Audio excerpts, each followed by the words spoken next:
First obvious question, Prime Minister, how are you and how is everybody? Look, very, very well, thank you, and very much enjoying the new role. So thank you. Yes, we're good. And Neve? Yeah, Neve is excellent. She's doing everything that newborns do. But as they say, it's different when it's your own. Even the early morning wake-ups are a joy. And how are you I feeling? say for now. How are you feeling about going back to work? Well, as of midnight last night, how are you feeling about going back to work? Good. Look, I've stayed in touch, but at the same time, we've really made the most of this period together as a family as well. But of course, at the back of my mind, the transition back has always been present. So, I'm anxious to get into a routine now and build our new normal together. Yeah. Because the routine, you don't have that yet, right? Oh, look, you can't impose routines on babies.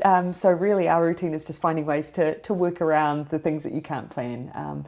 But, as I've always said, I'm incredibly lucky. I obviously have Clark playing that significant role. I've also seen a lot more of my mum than I have in a long time, and we've been really lucky. Was 6 weeks long enough? Yeah, I mean, look, it would be easy, I think, to sit and say, of course, it would be lovely to have more time. But these are not normal circumstances. I have a role where I feel incredibly lucky to have even had the 6 weeks. And I feel almost as though that was a gift from the public who really gave me and us that space and time, and a gift from my colleagues and from Winston Peters. And I'm grateful for that, but I'm not going to take that for granted. It's time for me to come back. You've already extended paid parental leave, but has this made you think about it differently, that perhaps it should be pushed out beyond 26 weeks, that perhaps some new mothers need longer? Oh, I think, for different families, there'll be different desires. I think 26 is an excellent place to land, both from a breastfeeding perspective and, of course, what the World Health Organization tells us. And so, there's good solid reasons why we've landed on the 26 weeks. But for lots of families, they'll want more and some will take less. I think it's about trying to give families choice, because lots of people I've spoken to in the last wee while, they choose different options, whatever works best for them. But for me, it's about giving them those options. And how have the kind of parenting skill sets emerged? Is there a master of nappies in the house? Clark actually opts to change a lot of nappies. I think probably when Neve moves on to solids, maybe he'll try and back away from that a little bit more. And I think that's probably, again, that's just that job sharing. Of course, I'm doing the feeding, and so he picks up the slack in other areas. He's very good at settling her, which is excellent and very, very helpful and necessary, but very, very hands-on.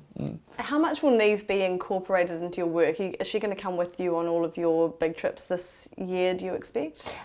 Look, just by the virtue of the fact that she is so young, she will be, for instance, travelling with me for my first longer extended trip, which is the United Nations General Assembly at the end of September. She will be coming with me. And look, I've just been looking through the program for that trip. It's extensive. It's as busy as it would be if I didn't have Neve, but she will be there, and we'll make sure that I work in the role that I need to play with her at the same time. But I'm absolutely confident with the support that I have that I will be doing both, and I hope I'll be doing it well. Can you give us any clues as to any of the celebrities that you're going to be meeting on that trip? Oh, look, from looking at the agenda, obviously the UN General Assembly does attract conversation around significant issues, and this time it certainly looks like climate change is high on the agenda, as is issues around women and children. So it's something I'm really looking forward to participating in, but a lot of the things that we'll be doing aren't usually confirmed till a little closer to the time. How do you think that Winston got on as acting Prime Minister? Were there any moments where you called in? No. You never needed to call? No, we continued to stay in touch, but on roughly he might touch base with me once a week on a specific issue, but it went exactly as I expected it would. I work with the Deputy Prime Minister every day, and I knew that this period would be solid, and that everyone should have the confidence that we would continue the momentum as a government collectively, and that he'd do a great job, and he has. Were you concerned at all about things like the handling of the Home inquiry or the Health Minister going away just before the nurses' strike, things like that? Did any of that raise your eyebrows or give you cause for concern? Of course, I kept an eye on the things that were coming through, but I absolutely had confidence in the acting Prime Minister to keep managing the issues of the day, and he did. The next week you said you wanted to hit the ground running, so yes. is it dole for apprenticeships that you'll be announcing? Well, look, I have said that I do want to start on some of the issues that I feel strongly about. So we're looking at things around mental health, environment and employment. It's certainly no secret that when it comes to issues around employment, addressing the skill shortage is a big priority for this government, and doing that so that we can address some of the gaps that we have around, for instance, apprenticeships is a goal we've had for some time, but I won't give any specifics around what we're yet to announce. You're hoping, in your speech from the throne, you were hoping to get around 4,000 people into these dole for apprenticeship schemes. I think it's going to have a different name though, isn't it? Again, we'll leave details to the time that we come to announce some of these initiatives, but certainly I've made no secret of the fact that apprenticeships is something I believe in and have worked passionately on since I've been in Parliament, and so I've made no secret of that, but again, we haven't announced the details of that yet. Originally, when you were in the employment spokesperson role in Labour, you wanted 9,000 people in those dole for apprenticeship roles. Why has it been dialed back to 4,000? And again, we have yet to make an announcement around the specifics of what we're doing, but the key goal for us when it has been around addressing apprenticeships and the lack of the take-up has been around why is it that employers aren't necessarily taking them on, and what greater support can we give to employers and business when we have such a huge skill shortage. You know, apprentices from our perspective, they're a no-brainer. We train young people in particular, they earn while they learn, and we make sure that we deliver some of the key infrastructure in particular that New Zealand needs. We should be investing in them, and we'll look to put out the details on how we'll do that in the future. The Cabinet papers have shown that we did a bit of a cut and paste over some redacted Cabinet papers, and they showed that the scheme is going to cost about 4 times more than expected, more than Labour campaigned on. Why the cost blowout? And again, we'll talk about some of the detail around these announcements when we come to announce them. But one of the things we know we need to do to make apprenticeships successful is put in the support around them.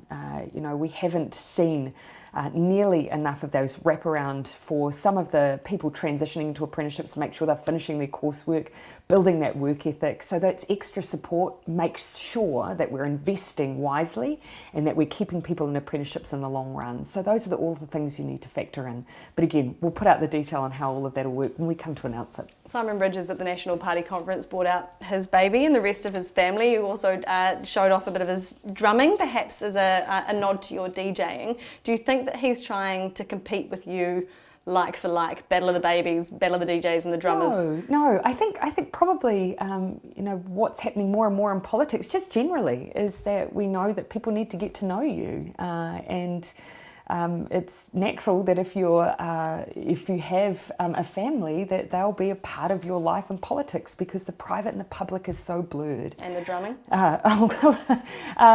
Look, everyone brings their own personality, their own hobbies with them as well, and look, those things over the course of your time in politics, people get to learn about these things about you, but you won't see us, I think, have any drum battles or anything like that.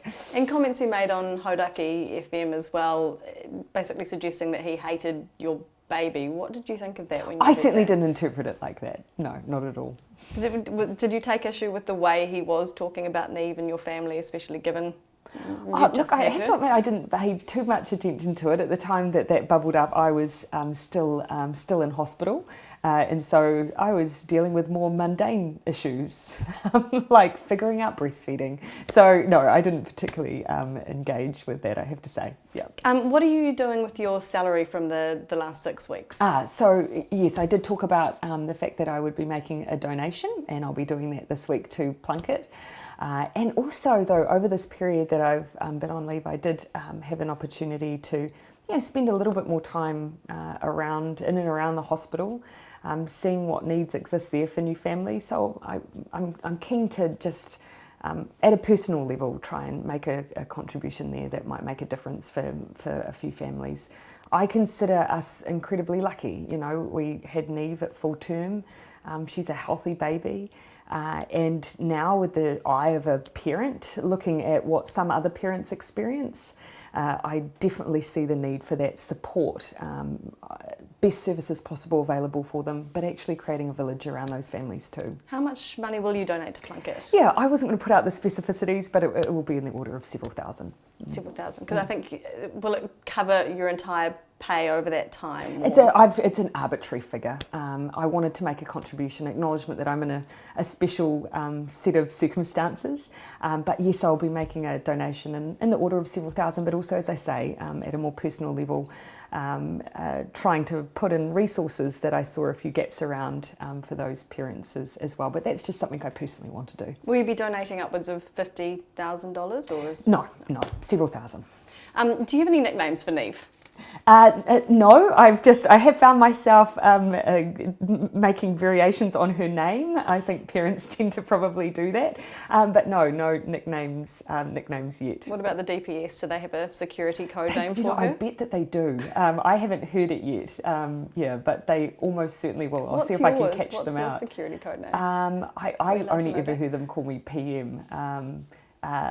There was one for when I was leader of the opposition, but I can't remember what it is now. Do you know that some backroom... Lotto or something, I think it is, yeah. Right. Yeah. Do you know that in some of the backrooms of the government, do you know what your nickname is? Oh, no. Mother of Dragons. Affectionately known as Mother of Dragons. I was desperate for that to be my backbencher caricature, I have to say. And so when they played the Game of Thrones theme song, I was slightly disappointed when they then unveiled me as a DJ. Yeah, I will admit that, in a tracksuit. So it's a dashing tracksuit and it's got sparkling lights. It's no Mother of Dragons, but... Yeah, that's right, it's no Khaleesi.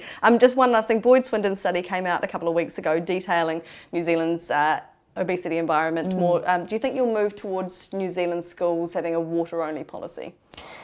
Look, that's not something that I've directly engaged with in recent times. You know, yes, we have a number of public health issues, we do, and we do need to make sure that we're getting in front of the things that actually cost us as a country. And they include things like diabetes, like obesity, and actually just making sure kids are getting the best start in life and aren't having these long-term health issues. We're at the moment as a government working on a child wellbeing strategy, and in that we intend to cover off all of the things that really hold our kids back. That's the kind of area where we would look to addressing issues like that. But as I say, I haven't engaged in detail on some of the findings of that work. And I would be remiss if I didn't ask you, is Neve going to have a little brother or sister? Do you know, think? honestly, if you asked any woman 6 weeks after giving birth whether she'll be having another one, you're probably going to get the same blank look. Yeah. I'll take that. I'll take that on the chin. I'll take that on the chin. Mother of Dragons and Mother of Neve. Thank you very much for your time. I really appreciate that. Thank you.